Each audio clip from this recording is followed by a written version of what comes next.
Yeah, I'm Steve Potter. I work with Jake Nicholls through his motocross season to help him out. In the off season, we basically work from October through to sort of January time, where I train him with physical fitness, which involves a lot of like circuit training. I do a lot of mine around the boxing training because that's originally where I'm from. The background I'm from boxing. So Jake certainly works hard in circuit. We do a lot of running, just general all-round fitness and sort of workout routines, a lot of circuits, a lot of boxing. Jake's training regime, is very different from other athletes. The motocross obviously has a sort of very physical sport on your physical fitness and strength, so you have to be sort of like a general all-round athlete. So we do a lot of work on BMX bikes, we do a lot of work on road cycles. Jake is hill running, he's circuit training, he does a lot of light weights. We involve a lot of boxing routines, down from pad work to bag work to sparring to footwork. We do a lot of agility stuff, balance stuff. We cover the whole range because I believe sort of like in the motocross racing, there is no repetitive movement. Every time, every race is different and you've got to be ready for whatever you're up against. Boxing part of the training certainly helps in hand and eye coordination for reactions. The physical side of things, boxing generally covers the whole aspect. You're working your whole body from your legs to your upper body, chest, your core work is all done, and then to top it all off, you've got to be thinking while you're doing it, and which I believe in part of, especially in motocross.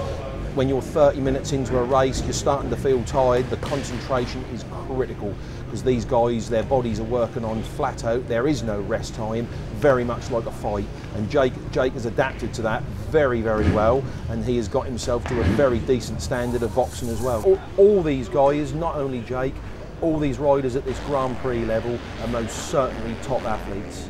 They're all done their work through the winter time because that's the way that a lot of the sports have gone, and motocross is no exception. If anything, this sport is probably one of the most punishing physically and mentally that you could possibly go into. As soon as this race season starts, I become sort of like the general dog's body roadie. I'm driving the camper around for Jake. I'm cooking a special diet for him that we have planned out to keep him well filled up.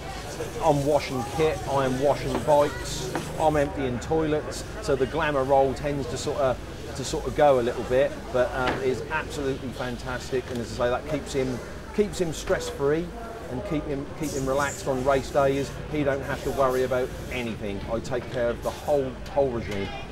I think by what I do for Jake, with a lot of the driving and the sort of like the cooking and preparation from behind the scenes, takes the stress off an athlete because he's coming to a competition where he has got to perform.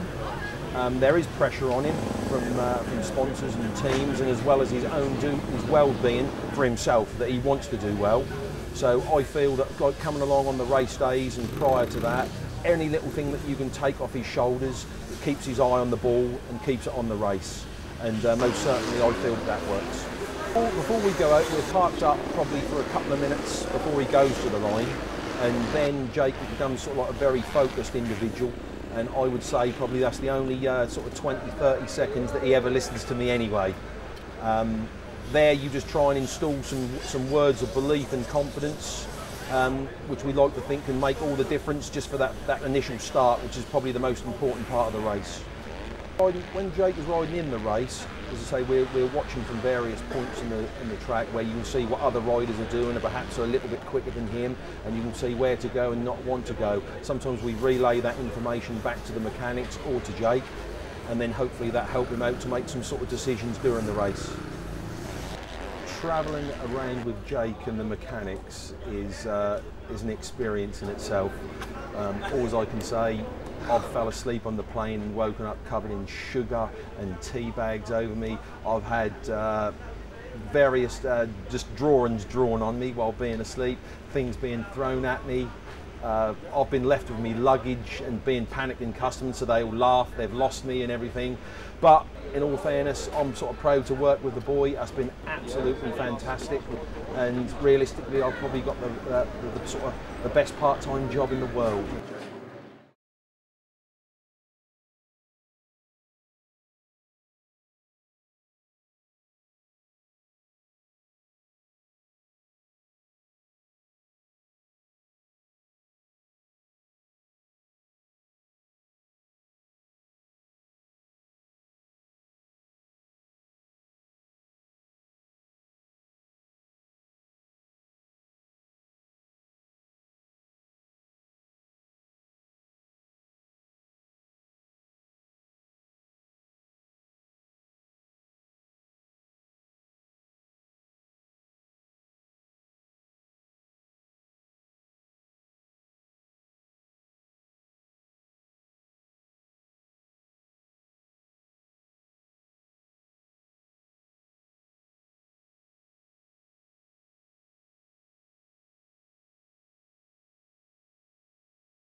realistically for me, I have the best part-time job in the world. It is absolutely fantastic and I love it.